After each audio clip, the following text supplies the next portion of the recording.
প্রশাসন জবাব চায়।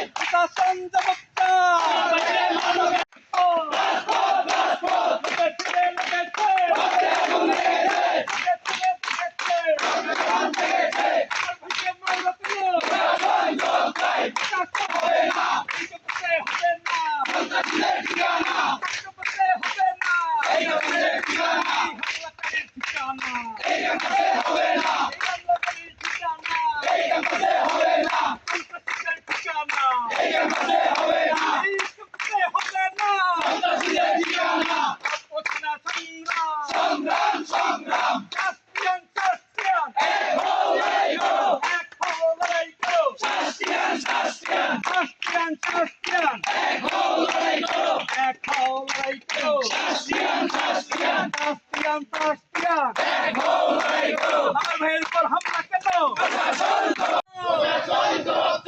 এই ক্যাম্পাসে হামলা চাই। আমার ভাইকে মারলো কেন? প্রশাসন জবাব চায়।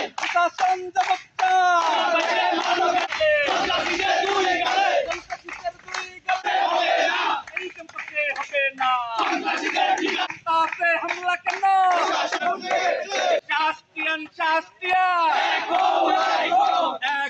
লড়াই করো। বিচার চাই করতে হবে। তালি হবে, তালি হবে, তালি হবে। লড়াই করো। লেগেছে রে, লেগেছে লেগেছে রে, লেগেছে। জবাব চাই। আমার ভাইকে মারলো কেন?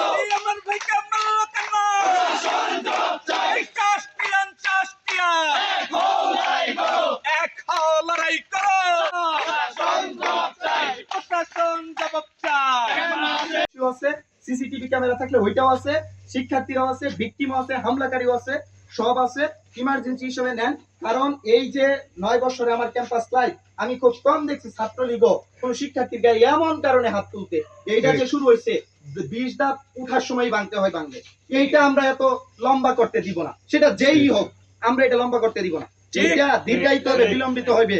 মানে লোহা গরম থাকতে এটা করতে হয়। 7 দিন গেলে ওই আমাদের আরো কাজ কারবার আছে, আমাদের এগুলা থাকবে না। আমরা এটা দেখতে চাই। আমাদের ক্যাম্পাসে কোনো স্বার্থ নাই, উদ্দেশ্য নাই, কিছু নাই। একটাই উদ্দেশ্য, এই ক্যাম্পাস আমাদের দায় দরদ এবং ইমোশনের সাথে জড়িত। এইখানে কোনো ইনজাস্টিস আমাদের শরীরে রক্ত থাকতে কাউকে হতে দিব না। এই প্র্যাকটিস আমাদের আছে। তো সুতরাং আমাদের বক্তব্য হচ্ছে, অন্যগুলা পেশায় ডিফেন্স করে অফেন্স করে কোনো কিছু লাভ নাই। আমাদের গ্যাপটা যে জায়গায় হচ্ছে সেটা ধরে আগাই। গ্যাপটা হচ্ছে সময় নিয়ে আমরা কথা বলি। শিক্ষার্থীদের দাবি আগামীকাল বিকাল, আর আমাদের পরামর্শ আপনি এটাকে ইমার্জেন্সি ডিল করে বাকি সব কাজ বন্ধ। প্রয়োজনে শিক্ষার্থীরা ক্লাস বন্ধ করবে, অসুবিধা কি? আমাকে মারবে আর আমি ক্লাস করবো না? এই ক্যাম্পাসটা ডম্ব হবে না। তো এটা কিছু ইমার্জেন্সি নেই, এই ইস্যুর উপরে কোনো ইমার্জেন্সি ইস্যুই নাই। সুতরাং এই প্রেক্ষিতে আপনি বলতে পারেন। আর আমি দুঃখ প্রকাশ করছি আমার কোনো টোনে বা কথা, মানে যেটার মধ্যে আমি পারবই কনফার্ম, এবং এটা নিয়ে কোনো হতো না। আর এই বিষয়গুলা এই জন্য আমি ম্যাক্সিমামটা আমি একটু চেষ্টা করি যে কমিটির বিষয়গুলো থাকার জন্য একটু চেষ্টা করি। তো কালকে আমি ডাকবো ওনাদেরকে 11টার সময়। হোপফুলি ওনারা বাসায় যাবে, যে এই করবে, তারপরে কালকে দেখে আমাদেরকে একটু রেশনাল, মানে আমরা কালকে আমি বলছি আমরা ওনারা বসবে, কথা বলবে, একটা স্টক আউট করবে। ধরো ওকেই ডাকলো, তোমাকে ডাকলো, ওকে ডাকলো, যারা ছিল তাদের কথা তো একটু শুনতে হবে নাকি? আমি ফয়সাল, আমি যে কোনো জিনিস একটা সিস্টেমেটিক করতে হোক, সবকিছু যদি মনে করো, মানে আমি চাচ্ছি জাস্টিসটা এনশিওর। স্যার আমার বিশ্বাস রাখাটা আমি মনে করি sir I will be happy এই কনসিডারেশনটা। তোমার সাথে কিন্তু আমার অনেকবার কথা হচ্ছে স্যার, প্রত্যেকটা প্রত্যেকের সাথে আমার কথা হচ্ছে। দেখো আমি কিন্তু শুরু থেকে তোমাদের কোঅপারেশনটা চাচ্ছি, তোমরা আমাকে একটু হেল্প করো। আমাদের জায়গা থেকে আমাদের সর্বোচ্চ বিশ্বাস এবং আস্থা আছে বলে আমরা আসছি।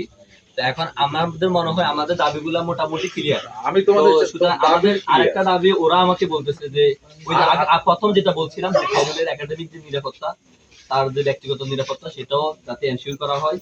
আমাদের কাছে মনে হয় যে স্যার আমরা অতটুকুর মধ্যেই থাকি, অনেক রাত হয়েছে।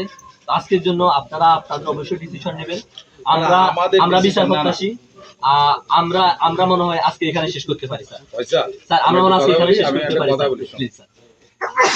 তোমাদের কিন্তু লেখাপড়া রেশনাল 7 ডেজ আমরা চাইছি কি একটা স্বাধীন এটা তো মার্ডারের কেসটাতে না সাথে না না, লাগতেছে। কিন্তু তুমি যদি কোনো তোমার কর্মীরও যদি বিচার করো তাও তোমার একটু সময় নাও, তুমি তখন মেম্বার সেক্রেটারি তাই না, ছাত্র সংসদ তো মেম্বার সেক্রেটারি, তুমিও যদি একটা কর্মীর বিচার করো হতে পারে না, তোমার তো দুই কর্মীর মধ্যে কোনো সেখানেও তো একটু সময় নেই নাকি একবারে ওর নগদে দাঁড়ায় নগদে বিচার করো, তুমি নিজে বলো তাই কি করো? তোমরা তো এই তোমরা এই বিশ্ববিদ্যালয়টাকে আমাদের সবার প্রায় প্রাণী, তোমরা তো এত ইরেশনাল কথাবার্তা বললে, ধরো একটা জিনিস জোর করে চাপিয়ে দেওয়া, টিচারদের প্রতি রিলাই রাখা, বিশ্বাস রাখা, স্যার সেটা স্যার, আমি একটা শেষ করি। জুলাই আগস্ট শুরু হয়েছিল কোটা বন্ধ করার জন্য। জুলাই আগস্ট আমরা কেন শুরু করছিলাম? কেন? কোনো কোটা থাকবে না, হ্যাঁ, কোনো কোটা থাকবে না, এটা শুরু করছিলাম না আমরা। জুলাই আগস্ট আন্দোলন কি জন্য? সংস্কার ছিল হ্যাঁ, স্যার, তারপরে তো কোটা থাকবে না, তাই না? সংস্কার ছিল স্যার। কি বলো বাইরে বলো। তো যাই হোক, আমার মনে হয় যে এই তুমি আসো কালকে, মানে আজকে এটা শেষ। ফয়সাল আসুক, কোন কথা বাদ দিছি? ওর কথা ভালো লাগছে, ও আসুক এই ন্যাশনালিটি এত কালকে। আমি কি বুঝেছি ন্যাশনালিটি? এই শোনো বাবা, এই আমাদের সেলিম ভাইয়ের ছেলে না, তুমি কথা বলতে দাও একটু, মানে এত তো ইনস্টিগেট করা ঠিক না। তুমি থাকো, তুমি থাকো, আর হইলো সোহাগ থাকুক, আর ওই যে ইয়ে থাকুক, কি নাম যেন, মারুবিল্লা, সরি, দুই বিল্লা মিশে যায় আমার কাছে। চারজন, আর ছাত্র শিবিরে কেউ আসো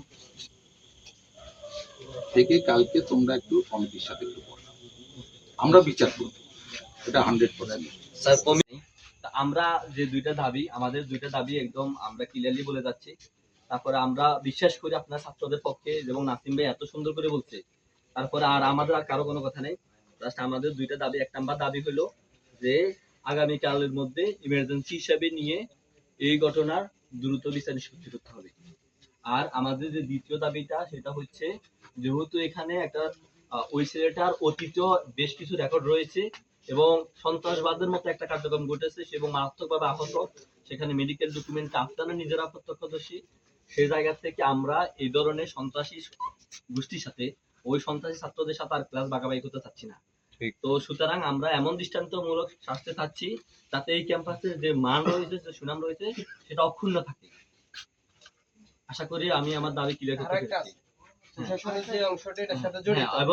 এবং এটার সাথে কারা কারা রয়েছে সেটা অবশ্যই খুঁটিয়ে দেখে প্রশাসন হোক, ছাত্র হোক, সবাইকে বিস্তারের আওতায় নিয়ে আসতে হবে। যারা আমাদের প্রক্রিয়াল বডি এবং আমাদের ডিএসডব্লিউ মহোদয় সহ পুরো টিম, প্রভোস্ট বডি খুবই অ্যাক্টিভ ছিল, সাথে সাথে তারা রেসপন্স করেছে, তারা এটা মিটিগেট করার চেষ্টা করেছে এবং হসপিটালাইজ ছেলেটাকে চিকিৎসার সুব্যবস্থা করেছে। বাট এটা আসলে আমরা এখন একটা ফ্যাক্ট ফাইন্ডিং কমিটি করেছি, তদন্ত কমিটি, এবং আমরা স্টুডেন্টকে অ্যাসিওর করেছি আগামী 3 দিনের মধ্যে আমরা এটা ইনশাআল্লাহ মানে আমাদের যে তদন্ত সভাপতি এবং আমাদের 2জন মেম্বার আছেন, ওনারা কালকেও ছাত্রদেরকে ডাকা শুরু করবে। আশা করছি ওনারা 3 দিনের মধ্যে একটা সলিউশন আমাদেরকে ইনশাআল্লাহ বিষয়টা প্রশাসনকে ওনারা তাদের রিপোর্ট আমাদেরকে জমা দেবে এবং রিপোর্ট অনুযায়ী যে ধরনের ব্যবস্থা নেওয়া দরকার শাহজালাল বিজ্ঞান ও প্রযুক্তি বিশ্ববিদ্যালয়ের ভাইস চ্যান্সেলর হিসেবে আমি সেটা